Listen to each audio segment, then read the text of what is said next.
ಸ್ನೇಹಿತರೆ ನಮಸ್ಕಾರ.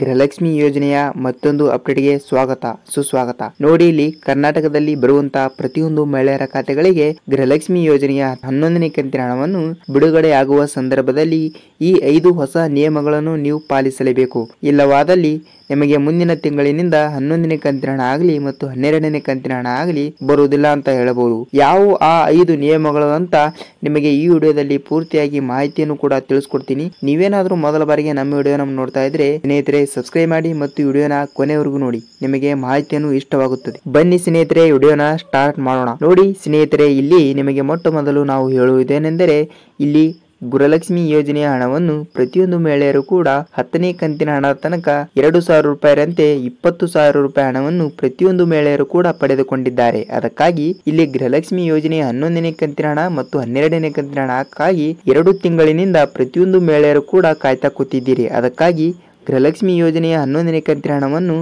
2,000 ರೂಪಾಯಿ ಹಣವನ್ನು ಯಾವಾಗ ಬಿಡುಗಡೆ ಆಗುತ್ತದೆ ಅಂತ ಮಾಹಿತಿಯನ್ನು ನೋಡೋಣ. ಮತ್ತು ಈ 5 ನಿಯಮಗಳನ್ನು ನೀವು ಇನ್ನು ಮುಂದೆ ಪಾಲಿಸಲೇಬೇಕು. ಮತ್ತು ಈ 5 ನಿಯಮಗಳಲ್ಲಿ ನಿಮ್ಮ ಒಂದು ನಿಯಮ ಇದ್ದರೆ ಅದನ್ನು ನೀವು ಖಂಡಿತವಾಗಿಯೂ ಕೂಡ ನಿಮಗೆ ಇನ್ನು ಮುಂದೆ ಗೃಹಲಕ್ಷ್ಮಿ ಯೋಜನೆಯ 11ನೇ ಕಂತಿನ ಹಣವನ್ನು ಬರುವುದಿಲ್ಲ ಅಂತ ಹೇಳಬಹುದು.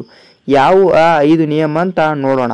ನೋಡಿ, ಇಲ್ಲಿ ಮೊದಲನೇದಾಗಿ ನೀವು ಸರ್ಕಾರಕ್ಕೆ ತೆರಿಗೆನ ಕಟ್ತಾ ಇರಬಾರದು, ಅಂದರೆ ಇನ್ಕಮ್ ಟ್ಯಾಕ್ಸ್ ಕೂಡ ಕಟ್ತಾ ಇರಬಾರದು. ಸರ್ಕಾರಕ್ಕೆ ಇನ್ಕಮ್ ಟ್ಯಾಕ್ಸ್ ಕಟ್ಟುವ ಪ್ರತಿಯೊಂದು ಕುಟುಂಬದಲ್ಲಿ ಇರುವಂತ ಪ್ರತಿಯೊಂದು ಮಹಿಳೆಯರಿಗೆ ಗೃಹಲಕ್ಷ್ಮಿ ಯೋಜನೆಯ 11ನೇ ಕಂತಿನ ಹಣ ಆಗಲಿ ಮತ್ತು 12ನೇ ಕಂತಿನ ಹಣ ಆಗಲಿ ಇನ್ನು ಮುಂದೆ ಕ್ಯಾನ್ಸಲ್ ಮಾಡುವ ಸಾಧ್ಯತೆ ಇದೆ ಅಂತ ಹೇಳಬಹುದು. ಮತ್ತು ಎರಡನೇ ನಿಯಮ ಏನೆಂದರೆ, ನಿಮ್ಮ ಮನೆಯಲ್ಲಿ ಸರ್ಕಾರ ನೌಕರರು ಇರಬಾರದು, ಅಂದರೆ ಗೋರ್ಮೆಂಟ್ ಕೆಲಸದಲ್ಲಿ ಯಾರು ಕೂಡ ಇರಬಾರದು. ಅಂತ ಒಂದು ಕುಟುಂಬಕ್ಕೆ ಗೃಹಲಕ್ಷ್ಮಿ ಯೋಜನೆಯ 11ನೇ ಕಂತಿನ ಹಣ ಆಗಲಿ ಮತ್ತು 12ನೇ ಕಂತಿನ ಹಣ ಆಗಲಿ ಇನ್ನು ಮುಂದೆ ಕ್ಯಾನ್ಸಲ್ ಮಾಡುವ ಸಾಧ್ಯತೆ ಇದೆ. ಮತ್ತು ಮೂರನೇ ನಿಯಮ ಏನೆಂದರೆ, ನಿಮ್ಮ ಮನೆಯಲ್ಲಿ ಕೂಡ ವೈಟ್ ಬೋರ್ಡ್ ಕಾರ್ ಇರಬಾರದು ಮತ್ತು ಯೆಲ್ಲೋ ಬೋರ್ಡ್ ಕಾರ್ ಇದ್ದರೆ ನಡೆಯುತ್ತೆ, ವೈಟ್ ಬೋರ್ಡ್ ಕಾರ್ ಇದ್ದರೆ ನಡೆಯುವುದಿಲ್ಲ. ಅದಕ್ಕಾಗಿ ವೈಟ್ ಬೋರ್ಡ್ ಕಾರ್ ಯಾರ ಕುಟುಂಬದಲ್ಲಿ ಇದೆಯೋ ಅವರಿಗೆ ಗೃಹಲಕ್ಷ್ಮಿ ಯೋಜನೆಯ ಇನ್ನು ಮುಂದೆ ಹಣವನ್ನು ಬಿಡುಗಡೆ ಮಾಡುವ ಸಾಧ್ಯತೆ ಇಲ್ಲ ಅಂತ ಹೇಳಬಹುದು. ಮತ್ತು ಈಗ 4ನೇ ನಿಯಮ ಏನೆಂದರೆ, ನಿಮ್ಮ ಕುಟುಂಬದಲ್ಲಿ ನಿಮ್ಮ ಜಮೀನು ಕೂಡ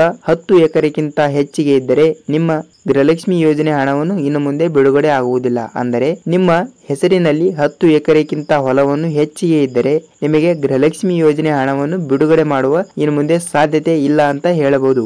ಇನ್ನು 5ನೇ ನಿಯಮ ಏನೆಂದರೆ, ನೋಡಿ ಸ್ನೇಹಿತರೆ, 5ನೇ ನಿಯಮ ಏನು ಅಂತ ಹೇಳುವುದಾದರೆ, ನಿಮಗೆ 50,000 ರೂಪಾಯಿ ಹಣಕ್ಕಿಂತ ಹೆಚ್ಚು ಲಾಭವನ್ನು ಇದ್ದರೆ ನಿಮಗೆ ಗೃಹಲಕ್ಷ್ಮಿ ಯೋಜನೆಯ ಹಣವನ್ನು ಇನ್ನು ಮುಂದೆ ಬಿಡುಗಡೆ ಆಗುವುದಿಲ್ಲ ಅಂತೆ. ಅಂದರೆ ಇಲ್ಲಿ ಕಂಪ್ಲೀಟ್ ಆಗಿ ಹೇಳುತ್ತೇನೆ ನೋಡಿ, ನಿಮಗೆ ನಿಮ್ಮ ತಿಂಗಳು ಆದಾಯ 50,000 ರೂಪಾಯಿಗಿಂತ ಹೆಚ್ಚಿಗೆ ಇದ್ದರೆ ನಿಮಗೆ ಗೃಹಲಕ್ಷ್ಮಿ ಯೋಜನೆಯ ಹಣವನ್ನು ಇನ್ನು ಮುಂದೆ ಬರುವುದಿಲ್ಲ ಅಂತ ಹೇಳಬಹುದು. ಈ 5 ನಿಯಮಗಳನ್ನು ಯಾರಿಗೆ ಇರಲ್ವೋ ಅವರಿಗೆ ಗೃಹಲಕ್ಷ್ಮಿ ಯೋಜನೆಯ 11ನೇ ಕಂತಿನ ಹಣ ಆಗಲಿ ಮತ್ತು 12ನೇ ಕಂತಿನ ಹಣ ಆಗಲಿ ಇನ್ನು ಮುಂದೆ ಪ್ರತಿಯೊಂದು ಮಹಿಳೆಯರ ಖಾತೆಗಳಿಗೆ ಹಣವನ್ನು ಬಿಡುಗಡೆ ಮಾಡುವ ಸಾಧ್ಯತೆ ಕೂಡ ಇದೆ ಅಂತ ಮಾಧ್ಯಮದಲ್ಲಿ ತಿಳಿಸಲಾಗಿದೆ. ಅದಕ್ಕಾಗಿ ನಿಮ್ಮ ಮನೆಯಲ್ಲಿ ಕೂಡ ಈ 5 ನಿಯಮಗಳಲ್ಲಿ ಒಂದಾದರೂ ನಿಯಮ ಇದ್ದರೆ ನಿಮಗೆ ಇನ್ನು ಮುಂದೆ ಗೃಹಲಕ್ಷ್ಮಿ ಹಣ ಬರುವುದಿಲ್ಲ ಅಂತ ಹೇಳಬಹುದು. ನೋಡಿ, ನಿಮಗೆ ಈ ಮಾಹಿತಿ ನಿಮಗೆ ಹೇಗೆ ಅನಿಸ್ತು ಅಂತ ಕಮೆಂಟ್ ಮಾಡಿ ಸ್ನೇಹಿತರೆ.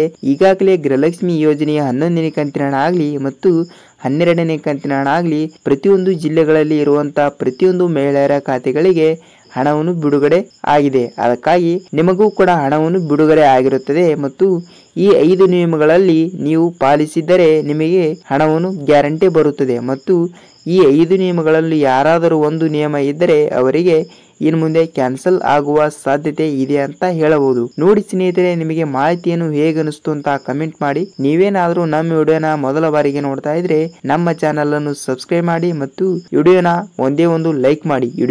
ವಿಡಿಯೋಗೆ ಒಂದೇ ಒಂದು ಲೈಕ್ ಮಾಡಿ. ವಿಡಿಯೋನ ಕೊನೆಯವರೆಗೂ ನೋಡಿದಕ್ಕಾಗಿ ಧನ್ಯವಾದಗಳು. ಮತ್ತೆ ಮುಂದಿನ ವಿಡಿಯೋದಲ್ಲಿ ಭೇಟಿ ಆಗೋಣ ಸ್ನೇಹಿತರೆ.